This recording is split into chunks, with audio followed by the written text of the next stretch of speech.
Hello everyone, सभी को नमस्कार। मैं अवधेश दीक्षित आप सभी का इस यूट्यूब चैनल पर स्वागत करता हूं। तो एसएससी ने 2-3 दिन पहले अपना एग्जाम कैलेंडर निकाल दिया, ठीक है, कि कौन कौन से एग्जाम किस किस टाइम पर होने वाले। तो आपका जो भी टारगेट एग्जाम होगा उसके लिए आपको पता है कि इतना टाइम है।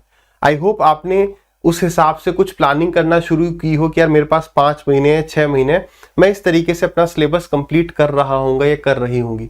तो उसी स्ट्रेटजी को, उसी प्लानिंग को और बढ़िया दिशा देने के लिए आपके लिए एक स्ट्रेटजी है। इस स्ट्रेटजी की इंपॉर्टेंस क्या है वो सब हम डिस्कस करेंगे, ठीक है। मैं खुद ये एसएससी सीजीएल के एग्जाम को 2 बार दिया है, दोनों बार क्लियर किया है, तो आई होप मैं आपको सही दिशा दे सकता हूँ। लेकिन उसके लिए इंपॉर्टेंट ये है कि यार ये स्ट्रेटजी आपको पूरी देखनी होगी, है ना। स्ट्रेटजी बनानी कैसे, बेसिकली हम उस पर बात कर रहे हैं। मुझे खुद नहीं पता कि ये वीडियो कितनी लंबी बन रही होगी, मगर ये बात का वादा है कि एक भी मिनट आपका वेस्ट नहीं जाएगा, बशर्ते आप एक कॉपी पेन लेके बैठो। देखो, अगर आप कुछ भी चीज देख रहे हो, अगर आपके पास एक कॉपी पेन है, तो जो भी बातें इस आई थिंक 25-30 मिनट की वीडियो में की जाएंगी वो आपके पास रिवाइज करने के लिए, कहां पर आपको काम करना है वो देखने के लिए आपको 1 मिनट का समय भी नहीं लगेगा। आपको पता होगा कि यार मुझे यहां काम करना है। सिर्फ इसे हाथ फोल्ड करके देख जाओगे 2x पर तो कुछ समझ में नहीं आएगा। Is it clear? तो सेशन लंबा हो सकता है, बट फिर ये है कि ये वीडियो में 5 मिनट में बस कुछ भी बोल जाऊं उससे फायदा नहीं है। आराम से उसको फील करो कि यार जो आपके सामने खड़ा उसने खुद ही एग्जाम क्लियर किया है, तो वो कुछ बता रहा है तो उस पर विचार करना है। साथ ही साथ और कहाँ विचार करना है वो सब बातें डिस्कस करेंगे। बट सबसे पहले कितना अच्छा कोट हमारे सामने है कि जान लगा दो या जाने दो। अगर सच में चाहिए ना पोस्ट, तो जान तो लगानी पड़ेगी। Hard work is must, smart work साथ में एक्स्ट्रा है, लेकिन हार्डवर्क अवश्य करना है। कईयों को भी ये भी लग रहा होगा कि सर मैं जो भी एग्जाम की तैयारी करने की सोच रहा हूं, फॉर एग्जांपल एसएससी सीजीएल दिसंबर में है, उसमें लगभग 5 महीने का समय शेष है केवल। सर अगर इसकी जगह 8 महीने होते ना तो मैं फिर तो तैयारी करने की सोचता, क्योंकि 1-2 स्टूडेंट से मेरी बात भी हुई इस रिगार्डिंग कि सर 5 ही महीने क्या हो पाएगा। सबसे पहली बात यार ये समझो, ठीक है 5 महीने हैं, आप अभी रोज कितने घंटे पढ़ रहे हो? आपको सर 2 या 3 घंटे पढ़ रहे हैं, ठीक पढ़ रहे हो जो भी इस एग्जाम की तैयारी कर रहे हैं। यार अगर आप अपने जो ये टाइम है इसको डबल कर जाओ तो ये क्या 5 महीने 10 नहीं बन जाएंगे?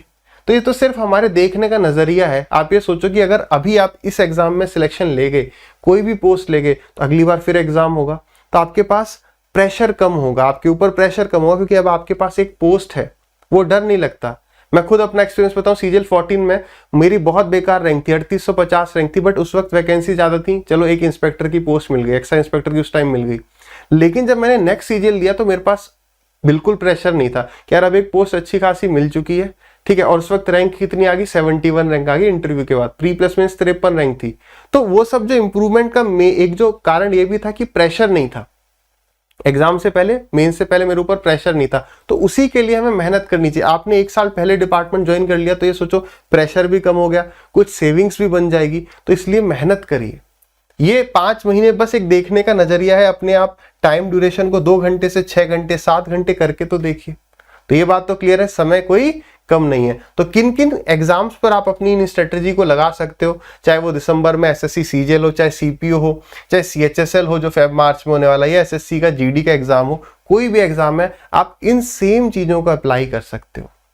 एक स्ट्रेटजी की आवश्यकता इसलिए होती है कि अगर मेरे पास स्ट्रेटजी नहीं है ना, तो मैं बिना डायरेक्शन के घोड़ा भाग रहा है उसके समान हूं। मुझे पता ही नहीं है, मान लो कि ये एग्जिट गेट है और मैं यहां पर हूं, यहां भाग रहा हूं, कभी यहां टकराऊंगा, कभी यहां टकराऊंगा, कभी यहां, कभी यहां। मैं ये कहता हूं कि अगर मैंने पहले अटेम्प्ट में एसएससी सीजीएल का एग्जाम क्रैक किया तो उसका ये रीजन था कि मेरे पास एकदम स्ट्रेटजी थी, मतलब मेरे पास एक प्लान था। स्ट्रेटजी तो एक मतलब बहुत भारी सा वर्ड हो जाता है। मेरे पास प्लान था कि मुझे इस डायरेक्शन में मेहनत करनी है। डायरेक्शन होना बहुत आवश्यक है। डायरेक्शन लेस, कभी यहां भाग रहे हैं, कभी ये यहां भाग रहे हैं, कभी यहां। हमारे पास हमें पता है कि हमें प्रीवियस ईयर की किरण की किताब लेनी चाहिए। कुछ दिन पहले एक बच्चे से बात हुई, वो 1 साल तैयारी कर रहा है, उसने अब तक किरण की किताब नहीं ली, पता नहीं कौन सी किताब के नाम ले रहा था। कहता सर वो चल जाएगी। जब सभी टॉपर्स कह रहे हैं, सभी सिलेक्टेड कैंडिडेट्स कह रहे हैं कि नहीं यार प्रीवियस ईयर की किरण की किताब उठा लो चैप्टर वाइज वाली, तो इधर उधर वो कोई भी उठा लो चैप्टर वाइज, लेकिन फालतू की किसी और किताब के पीछे क्यों जाना? जैसे एग्जाम्पल के लिए मैं कोई किताब को खराब नहीं कर, मान लो आर एस अग्रवाल ले ली हमने, आवश्यकता क्या है? चैप्टर वाइज को उठाइए पहले। क्लियर है? तो एसएससी सीएचएसएल अप्रैल में तो हम इन सब एग्जाम्स के ऊपर बात करें। स्ट्रेटजी सबके लिए एक ही है। इन सब एसएससी के जितने भी एग्जाम है, ये समझिए सबका सिलेबस सेम है। पहले अपने दिमाग से आप ये निकालेंगे कि यार इसका लेवल अलग है, इसका लेवल अलग है, ये थोड़ा ठीक है मैं मानता हूँ ये थोड़ा सा लो लेवल का होगा, या इसका लेवल, ये सब जो ये 4 एग्जाम्स है इनका लेवल एक है। स्टार्टिंग में हम गलती क्या करेंगे, हम एसएससी सीजीएल की तैयारी कर रहे हैं तो हम सोचेंगे सारे एग्जाम का लेवल काफी नीचे है तो मैं इसके प्रीवियस ईयर नहीं लगाऊंगा, ये मेरे लिए इंपॉर्टेंट नहीं है, ये गलती नहीं करनी है। लिख लो ये गलती नहीं करनी। जब आप इसकी तैयारी कर रहे हो, इसकी कर रहे हो, आपको सभी के एग्जाम के सवाल लगाने जो आपको किताब में मिल रहे होंगे। केवल इसके किताब नहीं लेंगे, ऐसी किताब लेंगे जिसमें एसएससी के सभी एग्जाम्स हो। First thing is clear. चलिए नेक्स्ट, आप इन 2 कैटेगरीज में से किसी एक कैटेगरी में लाई करते होंगे, या तो आप एक फ्रेशर होगे। फ्रेशर को हम क्या करें, फ्रेशर का मतलब जिसने अभी तक किसी कॉम्पिटिटिव एग्जाम की तैयारी नहीं करी, फर्स्ट टाइम उसने मान लो ग्रेजुएशन किया, या अभी कोई बच्चा 12वीं के बाद ही तैयारी करना चाह रहा है 10+2 एग्जाम की, तो वो 12th के बाद जो भी एग्जाम हमारा होता है तो वो क्या करेगा, वो इस कैटेगरी के अंदर आ रहा है कि वो फर्स्ट टाइम तैयारी कर रहा है। हम रिपीटर के अंदर किसको मान रहे हैं, जिसने कम से कम 6-7 महीने तैयारी करी और लास्ट सीजीएल दिया था, एक एग्जाम कोई भी दे दिया 6-7 महीने तैयारी करने का, तो वो हमारा रिपीटर की कैटेगरी में आ जाता है। ऐसा नहीं है कि फॉर्म निकला था बस आपने ऐसे ही भर दिया, then you are not a repeater, आप फ्रेशर हो, बिल्कुल आपने कुछ नहीं पढ़ा। रिपीटर अगर आपने 6-7 महीने तैयारी करी, 1 साल तैयारी करी, अभी आपका सेकंड अटेम्प्ट है, तो आपको सबसे पहले तो अपनी गलतियों से सीखना है। यार मैंने पिछले अटेम्प्ट में क्या गलती करी थी, अभी वीडियो को पॉज करो और या तो साइड में लिख लो कि मुझे लिखना है कि यार पिछली बार मेरे से गलती हुई क्या थी। ये हो जाता है कि हमने मॉक टेस्ट नहीं दिए थे, या ये हो जाता है हमने सिनोनिम एंटोनिम पर ज्यादा फोकस नहीं किया, हमने सोचा कि वो केवल 2-3 नंबर के आने वाले हैं, या मैंने मैथ्स में एडवांस में ये वाला पोर्शन नहीं पढ़ा, नंबर सिस्टम पर नहीं पढ़ के गए, डीआई के सवाल नहीं लगा के गए प्रैक्टिस, तो वो गलती लिखनी है। एग्जाम में क्या गलती हुई जो भी है वो पहले लिखिए, तो आपको उस पर ज्यादा फोकस करना है। आपको पता है कि हाँ भाई सिलेबस क्या है, हमने वो वाली किताब नहीं लेनी चाहिए थी, वो ले ली। फॉर एग्जांपल क्वांटम कैट उठा ली पहले ही। So there is a step by step process कि हाँ भाई पहले हम प्रीवियस चैप्टर वाइज करेंगे, फिर ये वो आगे हम बात करेंगे, ठीक है। तो आप इन दोनों में से किसी कैटेगरी पे होगे, तो आप अपने हिसाब से इस जो बातचीत को, मैं मेन का बात कर रहा हूँ फ्रेशर के लिए, आपको लगता है रिपीटर कोई स्टूडेंट है फिर से दे रहा है, उसे लगता है कि हाँ यार ये इंप्रूवमेंट तो मैं भी अपनी तैयारी में कर सकता हूँ, तो वो करना है। सबसे पहला सवाल ये एक फ्रेशर के लिए कि अब बात समझते हैं ना, जो भी चीज रिपीटर फ्रेशर कुछ अलग नहीं है, जो पहले एक्सपीरियंस है जिसको दैट इज कॉल्ड रिपीटर। आप अपने हिसाब से इंपॉर्टेंट चीजों को अपने लिए लेते जाइएगा। सबसे पहले यार सच में अभी वीडियो को पॉज करके अपने आप से सवाल पूछो कि आप इस एग्जाम की तैयारी करना क्यों चाह रहे हो। क्या सच में आपके लिए सिलेक्शन बहुत इंपॉर्टेंट है, या बस आसपास में कोई पड़ोसी आ गया मिठाई लेके, शर्मा जी का या अग्रवाल जी का बेटा सिलेक्ट हो गया, मम्मी मिठाई लाई कि लो भाई मेरा बेटा तो इंस्पेक्टर लग गया, वो सुन के एकदम तुम्हारे को एकदम जोश भर गया। रीजन क्या है, मतलब या अगर ये सच में आपको जिम्मेवारी महसूस हो रही है कि यार मैं बड़ा हो गया हूँ, अब मैं मतलब इस परिवार के अर्निंग में कुछ योगदान देने लायक हो गया हूँ, तब तैयारी करना चाह रहे हो, then that is a great thing. मतलब एक सॉलिड रीजन होना चाहिए। रीजन क्यों, क्योंकि अगर आप बस किसी को ऐसी देख कर अगर अंदर से बिना मोटिवेशन के लग चुके हो, तो होगा क्या कि एक बार में अगर नहीं हुआ तो छोड़ रहे होगे, या टाइम टेकिंग प्रोसेस होगा। ये ऐसा नहीं है 2 महीने में एग्जाम हुआ फिर तुरंत तीसरे महीने के बाद joining, it will be a time taking process. ये आपके पेशेंस को काफी टेस्ट करेगी। आपका मन करेगा यार इतना लंबा टाइम लग रहा है तो क्यों ना मैं बैंक की तरफ शिफ्ट हो जाऊं। तो एक बार अगर इधर बढ़ रहे हो ना, तो ये मान के चलना कि आपको कम से कम 2 साल का समय लगने वाला है from the date of giving the exam और ज्वाइनिंग। मिनिमम 2 साल है, वो 2.5 साल भी हो जाता है, कभी 3 साल भी पहुंच गया है, बट मान के चलो मिनिमम 2 साल का समय आपको लगने वाला है। तो पेशेंस रखना है, वरना आप इधर उधर भागते रह जाओगे और कहीं भी हम एक जगह नहीं पकड़ पाएंगे। ये ऐसा नहीं मेरे साथ ये चीज नहीं हुई, सबके साथ हुई। तो पेशेंस आपको रखना है। अपने आप से सवाल पूछो कि जब भी आपका पेशेंस जवाब दे, आपको वो रीजन क्लियर हो कि मैंने इस एग्जाम की तैयारी शुरू क्यों करी थी, ठीक है। अब आगे आने वाले 4-5 महीनों को किस तरीके से प्लान करना, यहां से शुरू होती है हमारी प्लानिंग की नींव शुरू हो जाती है। सबसे पहले जो अभी 2-3 दिन होंगे, मैं ये नहीं कह रहा हूं सीधे अब आप पढ़ाई में लग जाओ, 2 से 3 दिन आराम से प्लान करो, क्योंकि strategy is very very important. फिर से हम शुरू नहीं कर पाएंगे, एक बार प्लान कर लो कि यार ये हमारा प्लान ऑफ एक्शन होगा, उसी को हम आगे बढ़ाते जाएंगे। सबसे पहले आपको 2-3 दिन क्या करना है, 2 to 3 days see toppers video, take ideas and make your own strategy. यहां पर इंपॉर्टेंट बात है, अपनी खुद की स्ट्रेटजी बनाओ। ये नहीं कि किसी टॉपर ने कह दिया कि तो उसको वैसे का वैसा कॉपी पेस्ट करने की सोच रहे हैं। हो सकता है भाई जो टॉपर है उसकी जीके वीक को आपकी स्ट्रॉन्ग। सो बुद्धि विवेक का इस्तेमाल करते हुए आपको अपनी स्ट्रेटजी बनानी है। स्टार्टिंग के 2-3 दिन आपको टॉपर्स की वीडियो देखनी है, आप किसी भी चैनल पर देख सकते हैं। आपने देखा कि भाई किसी का भी टॉपर हम क्यों कह रहे हैं, क्या कोई भी सिलेक्टेड बंदा आपको गाइड नहीं कर सकता? कर सकता है, बट लोग सब इंटरव्यू लेते हैं टॉपर्स का, तो दैट इज द रीजन कि मैं टॉपर्स की वीडियो बोल रहा हूँ। अब इंपॉर्टेंट बात पर आइए कि टॉपर्स की वीडियोस में आप क्या देखेंगे, आप कॉमन चीजें देखेंगे, आप सिमिलर चीजें देखेंगे कि उन टॉपर्स की बातों में, सभी टॉपर्स की बातों में क्या चीज कॉमन थी।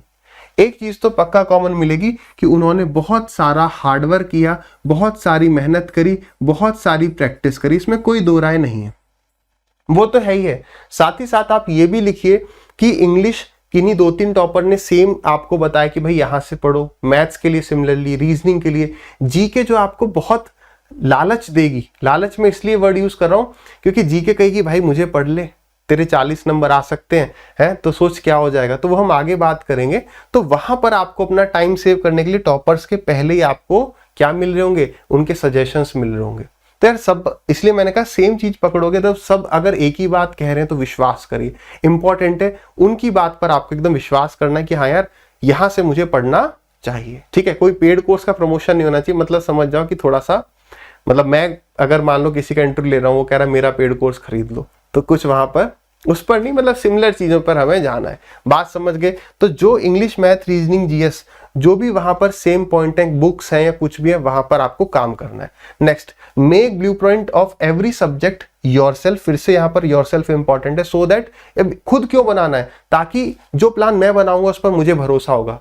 मुझे किसी ने बोल दिया भाई इस टॉपिक में से इतने नंबर का आता है, तो मुझे उतना भरोसा नहीं होगा जितना मैंने खुद देखा होगा। मेहनत करनी है इस बालक की तरह, खुद बैठ के आपको बनाना है कि भाई इस टॉपिक से इतने नंबर का आया हुआ है। क्लियर है? ब्लूप्रिंट का एक एग्जांपल है आपके सामने, तो ये ब्लूप्रिंट है मैथ्स का, तो ये मैंने ही बना के दिया था स्टूडेंट्स को कि भाई ये देखो 15 से 19 का ही है, इसमें 20 और 21 का सीजीएल के प्री का ब्रेकअप जोड़ना है। अब इसका फायदा क्या है, इसको आराम से समझिएगा। अब आपको पता है कि आपके पास फिर से एक स्ट्रेटजी है, फिर से एक डायरेक्शन है कि आपको किस चीज पर ज्यादा फोकस करना चाहिए। मतलब सर क्या है मेरे भाई, समझो।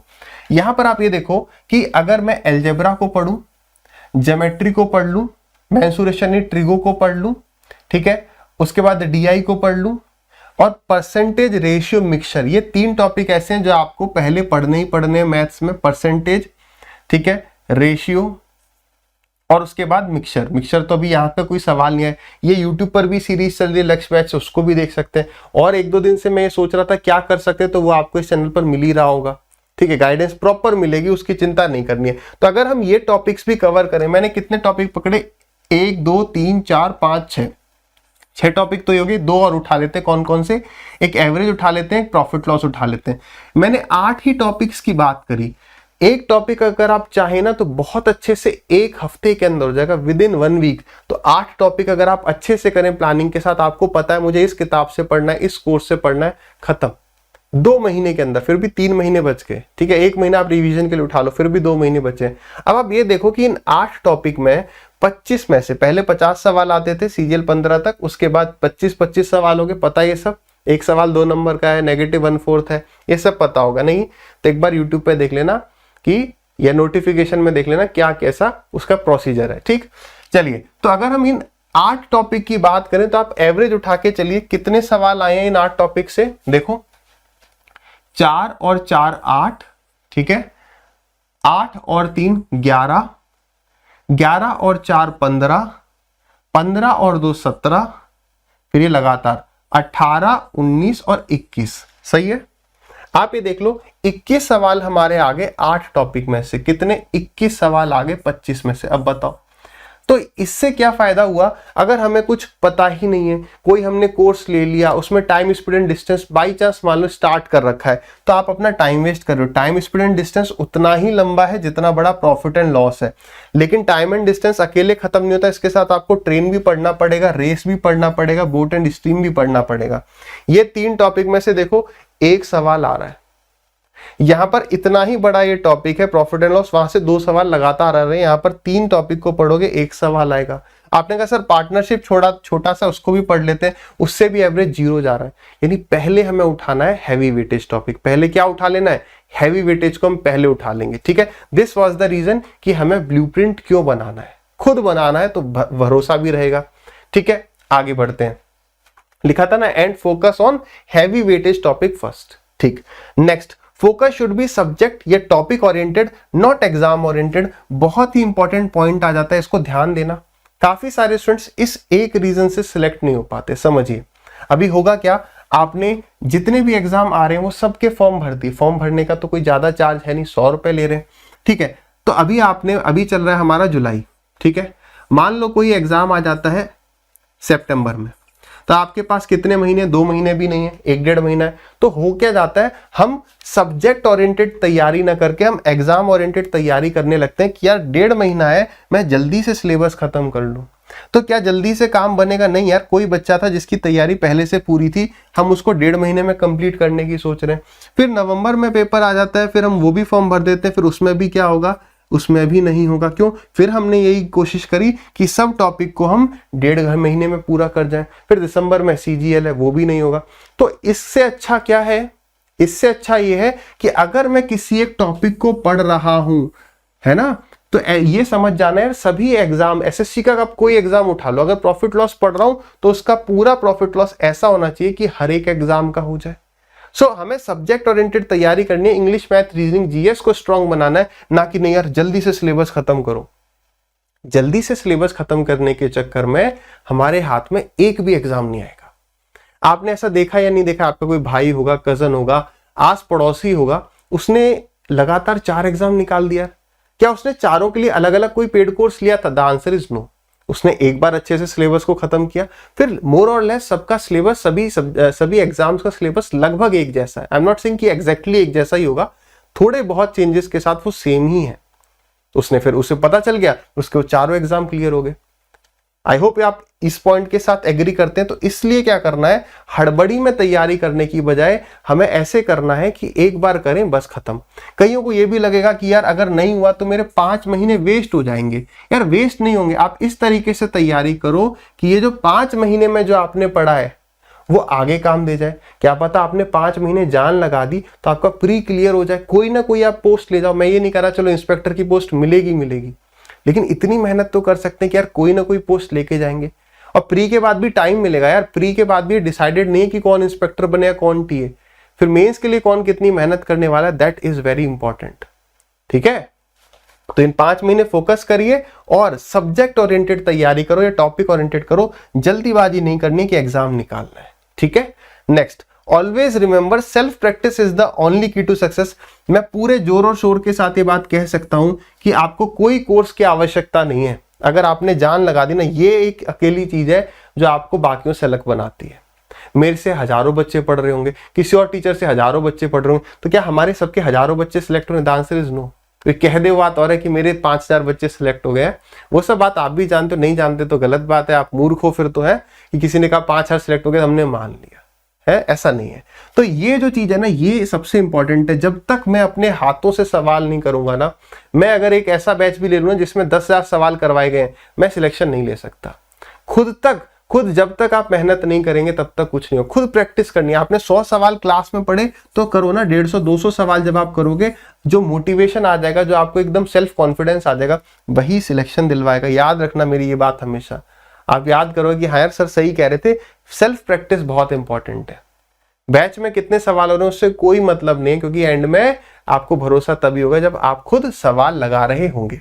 अब पूरी प्रिपरेशन के लिए कुछ अगर पॉइंट्स पर अगर मैं बात करूं कि प्रिपरेशन के लिए क्या चीज सबसे इंपॉर्टेंट है, तो ये कुछ की पॉइंट्स हैं। एक एक पॉइंट पर चलते हैं, आधी मिनट का समय लगेगा। सबसे पहले यार बेसिक्स पर बहुत ध्यान देना है आपको। सभी टॉपर्स की बातचीत में मुझे ऐसा लगता है बेसिक्स कॉमन मिलेगा। क्यों? क्योंकि ट्रिक्स आज याद रहती हैं, 2 दिन बाद गायब। एग्जाम में अगर ट्रिक नहीं याद रही तो क्या होगा, तो फिर हम बेसिक कंसेप्ट से जाएंगे। दूसरी बात, ट्रिक अप्लाई करने के चक्कर में होगा क्या, अभी जब आप धीरे धीरे तैयारी करोगे तो आप इस बात को फील करोगे कि ट्रिक अप्लाई करने के चक्कर में आप उस सवाल को उस नजरिए से देख रहे होगे कि वो ट्रिक लग जाए। बेसिक स्ट्रांग होंगे तो सवाल जैसे जैसे कह रहा है आप करते जाओगे और आंसर तक पहुंच जाओगे। इसलिए basic is very important. Time management आपको एग्जाम की तैयारी के दौरान भी आवश्यक है, और एग्जाम के टाइम तो है ही है कि भाई मैं किस हिसाब से सवाल को कब तक करूंगा, कब मेरे को छोड़ देना चाहिए। ये टाइम मैनेजमेंट तब तो जरूरी है ही है। साथ ही साथ जब आप तैयारी कर रहे हो तब कि भाई मुझे एक आप रोज का भले शेड्यूल मत बनाओ, बट आप हर एक हफ्ते में अपने प्रोग्रेस को देखो कि यार मैंने एक हफ्ते में क्या एक चैप्टर मैथ्स का कवर किया कंप्लीटली या नहीं किया, तो मेरी कहीं ना कहीं गलती से मिस्टेक चल रही है। वो एक हफ्ते में एक टॉपिक एटलीस्ट होना चाहिए, कोई 2 भी हो जाएंगे, डिपेंड करता है उसकी लेंथ पर। मान लो किसी टॉपिक में 10 लेक्चर्स है तो आप कोशिश करो कि रोज 2 लेक्चर्स देखने, ठीक है। बाकी इंग्लिश को भी ध्यान देना, उस पर भी हम बात करेंगे। फिर बात आती है प्रैक्टिस बहुत करनी है। वही बात जो मैंने कही, किसी बैच में 10,000 सवाल से सिलेक्शन नहीं हो सकता है, भले 200 ही सवाल, उसके बाद आप 400 लगाओगे। वो देखना आप जिस दिन आप डबल प्रैक्टिस करने लग जाओगे, उससे चीजें बहुत मेजरली चेंज होने लग जाएंगी, ड्रास्टिकली चेंज होंगी। रिवीजन बहुत इंपॉर्टेंट है करना, लेकिन रिवीजन होगा कैसे? रिवीजन होगा नोट्स से और मॉक टेस्ट से। तो नोट्स सबसे पहले बनाना बहुत आवश्यक है। कई सारी ऐप्स हैं, आपको पूरा PDF मिल जाएगी, आपको किताबें मिल रही हैं नोट्स की, लेकिन जब तक आप खुद नहीं लिखेंगे, हमें बचपन में होमवर्क क्यों दिया जाता था? क्योंकि लिख के चीजें याद बेहतर होती हैं। तो नोट्स बनाना है, ये वन टाइम इन्वेस्टमेंट है, कहीं और से हम टाइम सेव करेंगे। नोट्स बनाइए, ये भी आपको टॉपर्स के इंटरव्यू में डेफिनेटली मिलेगा, ठीक है। मॉक टेस्ट आपका रिवीजन करवा रहे होंगे, कोई आपने एक मॉक टेस्ट लगाया तो आपने जितना भी पढ़ा है वो रिवाइज हो जाएगा, ठीक है। हार्डवर्क तो मैंने स्टार्टिंग में कहा, इसका कोई सब्स्टिट्यूट नहीं है, इसको कोई स्मार्ट वर्क करेंगे, लेकिन मेहनत तो बहुत करनी है। कोई कहे कि केवल 3 घंटे दिन में पढ़ोगे स्मार्टली और सिलेक्शन हो जाएगा, ठीक है, बेसिक्स क्लियर होंगे। बट अगर मैं कोई एक एवरेज बच्चा है, वो भी 2 घंटे में पढ़ के 1 घंटे पढ़ेगा, ऐसा स्मार्ट पढ़ेगा नहीं। हार्डवर्क बहुत ज्यादा चाहिए, बहुत ज्यादा प्रैक्टिस चाहिए, ठीक है। कीप लिमिटेड रिसोर्सेज, फिर से एक इस पे स्टार मार्क लगाएंगे। लिमिटेड रिसोर्सेज से मेरा कहने का तात्पर्य क्या है? देखो, आजकल आपको पता है कि ऑनलाइन जो कोर्सेज हैं, ऑनलाइन कोर्सेज बहुत चीप रेट में मिल रहे हैं। रीजन क्या है? इसमें हमारा भी फायदा है एज एन एजुकेटर और स्टूडेंट्स का भी। ऑनलाइन कोर्सेज काफी टॉपर्स यहीं से सिलेक्शन ले रहे हैं ऑनलाइन कोर्सेज पढ़ के। रीजन क्या है? अपने हिसाब से कभी भी पढ़ सकते हैं, कभी क्लास मिस नहीं होगी, आगे बैठना है पीछे बैठना है, उसकी कोई दिक्कत नहीं है। लेकिन एट द सेम रेट इससे दिक्कत क्या हो रही है कि ये मान लो 1000 रुपए में कोर्सेज मिल रहे हैं, तो ऑफलाइन कोर्सेज का प्राइस, ऑफलाइन जाओगे 6-7 हजार रुपए होता है, तो बच्चा सोचता है कि यार इसमें मैं 6-7 कोर्सेज ले सकता हूँ। उससे दिक्कत क्या हो जाती है कि भाई एक ही टॉपिक में वो फंसा रह जाता है कि भाई परसेंटेज 5 जगह से पढ़ लिया, फिर कंफ्यूज हो गया, फिर प्रैक्टिस करी नहीं, है ना। प्रैक्टिस के लिए प्रीवियस ईयर क्वेश्चंस की जगह हम हर एजुकेटर की शीट लगाने लग गए। एकदम सिंपल आपको अप्रोच बताता हूं, मैं ये नहीं कह रहा मेरा ही पेड कोर्स ले लो, मैं आपको एकदम देखो चीजें क्या है, सिंपल जितनी रखोगे ना, जितनी सिंपल चीजें रखोगे उसके सक्सेस होने के चांसेस उतने आसान हो, क्योंकि उसका अप्लाई करना उतना आसान रहेगा। बिल्कुल सिंपल अप्रोच। कोई ना कोई आप एक पेड कोर्स लोगे ही लोगे, वो बिल्कुल लीजिए, मैं बिल्कुल नहीं कह रहा हूं मेरे से ही ले लो। बट पेड कोर्स क्या होगा, आपको एक डायरेक्शन दे देगा, आपको यूट्यूब से आने से रोकेगा। यूट्यूब पर मत आओ यार, पेड कोर्स में ही सब कुछ है। आप जब एक जगह से परसेंटेज पढ़ रहे हो तो यूट्यूब पर क्यों आ रहे हो? यूट्यूब पर कब आना है मैं ये भी बता देता हूं। पहले आप किसी पेड कोर्स से एक टॉपिक को कवर करो, उसके बाद क्या करो, आप उसी के प्रीवियस ईयर क्वेश्चंस लगाओ चैप्टर वाइज। जहां से पढ़ रहे हो वहां से कोई PDF की आवश्यकता है ही नहीं, आपके पास प्रीवियस ईयर की आपको एक किताब लेनी ही लेनी है चैप्टर वाइज। कैसी लेनी है? चैप्टर वाइज ले लेनी है। क्यों? जो भी मैंने यहाँ पे पढ़ा, क्योंकि ये किताब सर की तो है नहीं, ये तो मतलब किसी और पब्लिकेशन की है, तो भाई वहां से अगर मेरे सारे सवाल हो रहे हैं, 90% सवाल हो रहे हैं, 10% का सॉल्यूशन देख के समझ में आ रहा है, देन सब सही है। स्पीड बन जाएगी, वो कोई इशू नहीं है। तो आपको देखना जो आपको पढ़ाया गया है वही 90% आपको यहाँ मिलना चाहिए। सेम क्वेश्चन नहीं, सिमिलर क्वेश्चन, वही टाइप का क्वेश्चन, ठीक है। ये स्किप करने का आपको अभी ही सीखना शुरू करना है। जैसे ये सवाल करना है या छोड़ना है, ये प्रैक्टिस से ही डिसाइड करने लग जाओ। क्यों? एग्जाम में बहुत सारे ऐसे बच्चे होते हैं जो सवाल को छोड़ नहीं पाते, उसे अपनी ईगो पे लेते, साला मैं तो एवरेज पढ़ के आया हूं, होगा कैसे नहीं। वो बिल्कुल नहीं करना है। फर्स्ट डे से कोशिश करो इसको सीखने की। मॉक टेस्ट में तो सीखना ही सीखना है। मॉक टेस्ट में आप ये एकदम रूल बना लो, किसी सवाल पे मैं अटकूंगा नहीं। इसे जब आप फर्स्ट मॉक टेस्ट से रूल बनाओगे तभी इस पर आप महारत पा पाओगे। ये प्रैक्टिस से आने वाली चीज है, ये 2 हफ्ते में कोई नहीं सिखा सकता, एजुकेटर से सिखा ही नहीं सकता। ये केवल आप पढ़ने से ही, खुद मॉक टेस्ट लगाने से सीखेंगे। साथ के साथ ये अब आपकी हैबिट है, हो सकता है आप जब प्रीवियस ईयर की किताब लगा रहे हो तब भी आप स्किपिंग पर काम करने लग जाओ, बट ये थोड़े टाइम के बाद। ऐसा नहीं है कि स्टार्टिंग में हम सवालों को स्किप करते आ रहे हैं। ये मॉक टेस्ट से शुरुआत करो और इधर पर ही इसकी महारत लाने की कोशिश करेंगे। साथ ही साथ पेशेंस, मैंने क्लास के स्टार्टिंग में, सेशन के स्टार्टिंग में बोला था, ये एक लंबा प्रोसेस होने वाला है। एक मैराथन है, ये 2020 नहीं है, ये टेस्ट मैच से भी लंबा चलेगा।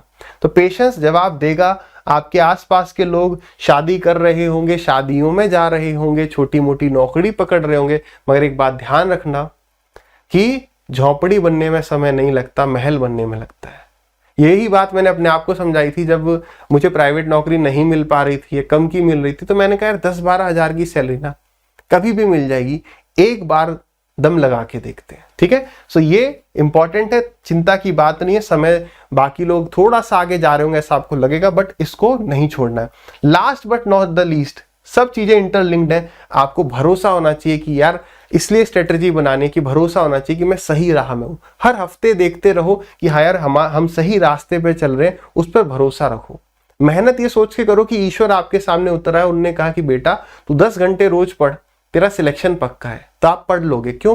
क्योंकि अब आपके पास एक विश्वास है, ठीक है। तो अपने ऊपर विश्वास रखना इज वेरी वेरी इंपॉर्टेंट, क्योंकि ऐसा मेरी लाइफ में भी हुआ, आप भी शायद आगे ऐसा फील करोगे या कर चुके होगे कि जब हम सक्सेसफुल नहीं होते ना, जब हम सक्सेस नहीं पा पाते, तो सब लोग आके आपको कमेंट करने लगेंगे, टिप्पणी करने लगेंगे कि ये वैसा नहीं है, ये वैसे पढ़ता नहीं है, या आप पढ़ रहे होगे तो लोग थोड़ा मजाक बनाएंगे, ये देखो ये ज्यादा पढ़ता रहता है, ऐसा दिखाता है, हमारे फंक्शंस में भी नहीं आता है। सेम चीज ऐसे मेरे साथ कभी हुई थी, but when you get selected तब लोगों का नजरिया बदल जाएगा। लोग कहेंगे अरे यार ये ना उस वक्त भी नहीं आता था, ये इतना कमिटेड था अपनी तैयारी के लिए।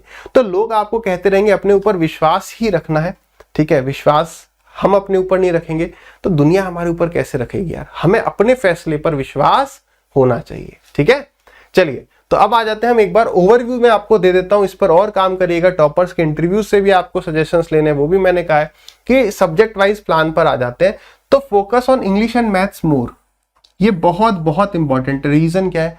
प्री 200 नंबर का होगा, जिसमें से ये 100 नंबर का हो गया, और मेंस 200 प्लस 200 यानी कि 400, यानी हम बात करें 600 में से 500 नंबर के तो यही हो गए। साथ ही साथ मैथ्स आपकी ठीक है, अंग्रेजी ठीक है, तो आप रीजनिंग में भी 50 के आसपास उसमें compete कर सकते हो, अच्छे खासे नंबर, यानी 550 नंबर आपके यहीं से हो रहे हैं। तो बच्चे कितने? 50 नंबर। और जीके ऐसा है कि कोई कह दे कि यार इतने में से पढ़ लो 50 का 50 आएगा, कोई नहीं कह सकता। CGL 14 की अगर मैं अपनी बात करूं, अब मुझे पीछे ही ले जाना पड़ेगा, अब तो मैं एग्जाम दूंगा नहीं, अब तो मेरी ओवर एज भी हो गई है। तो एक पहले सीजीएल में मेरे 14 नंबर थे जब मैंने जीके बहुत पढ़ी, बहुत ज्यादा पढ़ी, और 24 नंबर थे जब केवल थोड़ा बहुत जो पढ़ा था उसको रिवाइज किया और स्टैटिक जीके पर काम किया। अभी मैं बिल्कुल मानता हूं कि करंट अफेयर्स का पोर्शन जो है बढ़ गया है, तो ये आप कहां से करें? मैं सजेस्ट करता हूं यार, करंट अफेयर्स के लिए लाइव क्लासेस देखना या बहुत ज्यादा जीके पे काम करना इज नॉट वर्थ इट। अगर 5-6 महीने की बात करें, ठीक है, उसमें बहुत लंबा टाइम लगता है और कोई श्योरिटी नहीं कि वहां से सवाल आएगा। मैंने कई जीके की लाइव क्लासेस देखी, वो पता नहीं कई लोग तो ऐसी कहानियां बता रहे हैं जो कहीं किताब में नहीं है, जैसे अपनी बस इंटरेस्ट के लिए कुछ भी कहानी बनाए जा रहे हैं। आई होप आपने भी देखा हो तो कमेंट करना, ठीक है। GK definitely static plus current है। करंट यार कोई इसकी लिमिट नहीं है, समुद्र है, ठीक है, जितना पढ़ो उतना कम है। तो इसमें कोई बहुत पढ़ेगा तो कितना ले आएगा यार? 35 ले आएगा। हम कम भी पढ़ेंगे तो 20 तो लाओ 15 नंबर अगर हम पीछे छूट रहे हैं उसकी भरपाई यहाँ करेंगे। और मैं ये बिल्कुल नहीं कह रहा हूँ कि हम करंट अफेयर्स में लड़ेंगे ही नहीं। टॉपर्स की वीडियो देखो उनने कौन सी पीडीएफ को रेफर किया, वो बिल्कुल बताएंगे, क्योंकि अब उन्हें आगे एग्जाम तो देना नहीं है, तो बताएंगे भाई मेरे रिसोर्सेज ये थे, जहां पर कुछ कॉमन मिलता है उसको पकड़ो। लाइव देखने की बजाय यहाँ पर इन पीडीएफ से ही फंसना होगा, फंस जाएगा। मैं आपको लाइव दिखा रहा हूँ, देखो पहला सवाल, देखो दूसरा सवाल, उससे क्या ही हो रहा है। आजकल पीडीएफ में भी अच्छे से एक्सप्लेन किया जा रहा है कि यार ये आंसर नहीं है, इसके बारे में थोड़ा और बताया। तो इस पर काम करना, ये आपको लालच देगा। मैंने स्टार्टिंग में बोला, ये कहेगा देख यार तेरे 40 नंबर आ गए तो सोच क्या होगा, तेरे तो अभी 10 ही नंबर आ रहे हैं। लेकिन ये 40 तक हम कभी पहुंच नहीं पाएंगे, सैचुरेशन लेवल है, नहीं पहुंच पाएंगे, लेकिन हम समय बर्बाद करते रहेंगे। यहां पर श्योर नंबर है, यहां पर श्योर है। अगर आपने रीजनिंग पढ़ ली ना, आप 45 प्लस बड़े आराम से ला सकते हो। मैथ्स पढ़ ली, 45 प्लस कहीं नहीं गए, ठीक है। तो ये जीके तब की बात है जब आपके 150 में से, जब आप 150 में से 140 प्लस ला पा रहे हो ना, इंग्लिश मैथ प्लस रीजनिंग, जब आप 150 में से 140 प्लस ला रहे हो, तब इसके बारे में बहुत ज्यादा सोचो। कम सोचना तो हमेशा है, लेकिन बहुत ज्यादा तब सोचना जब यहाँ 140 अपना हो चुका है या 135 प्लस हो चुका है। Is it clear to everyone? तो भाई ये वाली बात समझो। यहीं पर हमारे 150 में से 100 नंबर नहीं बन रहे और हम इसकी चिंता करने में लगे, तो यहाँ पहले पक्के नंबर है, यहाँ पर नंबर आएंगे तो आएंगे, ठीक है। इंग्लिश पढ़ने के तरीका वही है, कोई भी आप पेड कोर्स लेंगे, सिंपल रखिए चीजों को, पेड कोर्स लो प्रैक्टिस करो, पेड कोर्स लो प्रैक्टिस करो बस। हाँ, मैंने ये नहीं बताया ना यूट्यूब पर कब आना, जब आपने पेड कोर्स कर लिया, प्रैक्टिस कर ली और 2-4 महीने हो चुके हैं आपकी तैयारी को, तब आप किसी एक सिंगल टॉपिक को पढ़ने के लिए यूट्यूब पर आ सकते हो। क्यों? अब इसका भी डिटेल बात समझना। आपने कभी अभी तक कोई टॉपिक का प्रीवियस ईयर देखा ही नहीं है, अब यहां पर कुछ भी ऊट पटांग पढ़ाया जा रहा है यूट्यूब पर, आपको अरे यार क्या सवाल है। जब आपको 3-4 महीने तैयारी हो जाएगी, आपने वो टॉपिक खुद प्रैक्टिस कर रखा है, आप सवाल को जज कर जाओगे, अबे यार क्या बेवकूफ बना रहे हैं, अभी तक तो ऐसा सवाल देखा नहीं, आएगा ना मैं अटकूंगा तो दुनिया अटकेगी। दुनिया कहाँ अटक रही है पता है? वो 10% के पीछे भाग रही है, 90% आता नहीं है भाई। इतने बैचेस में मैंने पढ़ा लिया, बेसिक ऐसे हिले हुए हैं कमजोर एकदम, लेकिन उन्हें वो कहां पर इंप्रेस हो जाते हैं, यूट्यूब पर आते हैं, देखिए ये आया इस शिफ्ट में ऐसा टफ सवाल, अब पता नहीं वो आया भी नहीं आया, और अगर आया भी तो उसमें सबकी हालत खराब हो रही है। टाइम बचेगा तभी तो उसको करोगे। इस 10% के पीछे भागने के चक्कर में 90 को ही स्ट्रॉन्ग नहीं किया। तो जब आप प्रीवियस ईयर देख लोगे, then you will be able to जज कि यार ये कंटेंट है कैसा, कहीं कुछ फर्जीवाड़ा तो नहीं है। क्योंकि हमें डिस्ट्रैक्ट नहीं होना है, दुनिया डिस्ट्रैक्ट होती है भाड़ में जाए, हमें सिलेक्शन लेना है। सिलेक्शन तो मुट्ठी भर लोग भी नहीं लेने वाले, 1% से भी क्या बहुत कम है, 0.01% वाले का सिलेक्शन हो रहा होगा, तो आपको उसमें आना है। Is it clear? ठीक है, तो पैटर्न वही रखिए, पेड कोर्स, प्रैक्टिस प्रैक्टिस, फिर जाके यूट्यूब पर आना है तो आ सकते हो उस टॉपिक को देखने जो आप पढ़ चुके हो। सेम वे मैथ्स में मैंने कहा कि PYQ, यहां पर मैं क्या कह रहा हूं, प्रीवियस ईयर को आप पहले देखना चाह रहे हो, कोर्स पढ़ने से पहले देख सकते हो, ये नहीं भी देखोगे कोई दिक्कत नहीं है, ये तो एक्स्ट्रा ऑर्डिनरी स्टूडेंट कर रहा है।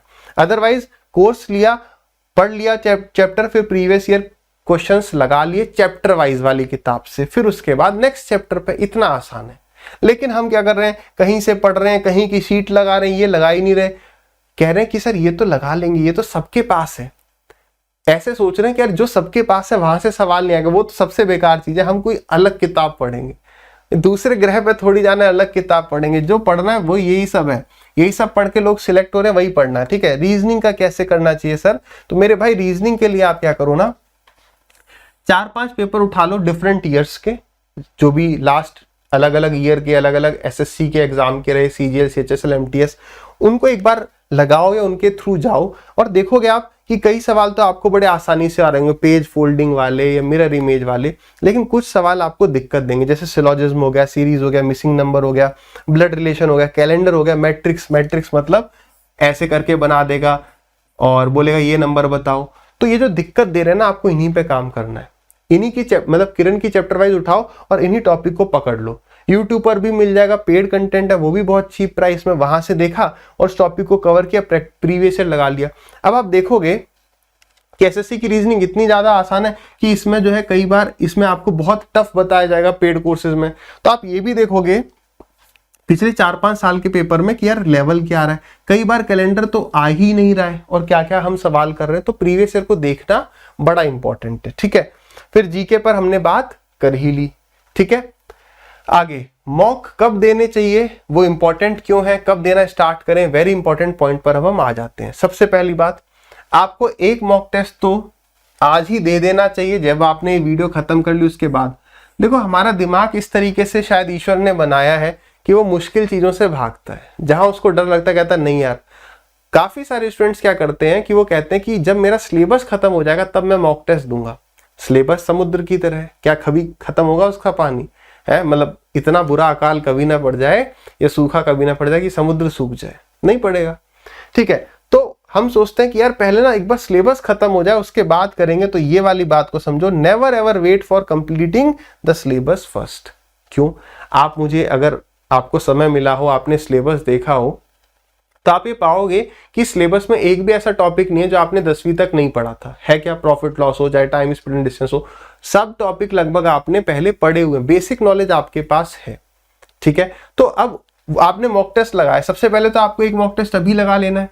ठीक है, इस सेशन के बाद काफी सारी फ्री वेबसाइट्स हैं या बहुत नॉमिनल फीस में आप जो है ये दे सकते हैं मॉक टेस्ट। ठीक है, तो आपने कोई भी एक मॉक टेस्ट लगाया, उसमें देखा आपका स्कोर कितना आ रहा है। फॉर एग्जांपल आपका स्कोर 90+ आ रहा है, तो मैं ये कह रहा हूं कि 120 तक हमें लाना है सबसे पहले।